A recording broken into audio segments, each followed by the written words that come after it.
যারা যারা আমার মতন উচ্ছে খেতে পছন্দ করো না, আজকের রেসিপিটা তাদের জন্য।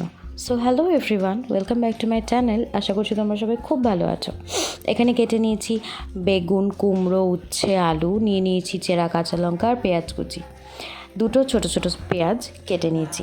তারপরে কড়াইতে সর্ষের তেল গরম হলে দিয়ে দিলাম কালো জিরা, শুকনো লঙ্কা ফোড়ন। তারপরে দিয়ে দিলাম পেঁয়াজ কুচি। পেঁয়াজটা একটু লাল লাল করে ভাজা হয়ে গেলে দিয়ে দিলাম বেছে নেওয়া উচ্ছেগুলো দিয়ে একটু লাল লাল হলে তারপরে দিয়ে দেবো আলু দিয়েও মিক্স। তারপরে দিয়ে দেবো বেগুন আর কুমড়ো দিয়ে, কাঁচা লঙ্কাটা কিন্তু এখন দিইনি, বাকি সব দিয়ে দিয়েছি।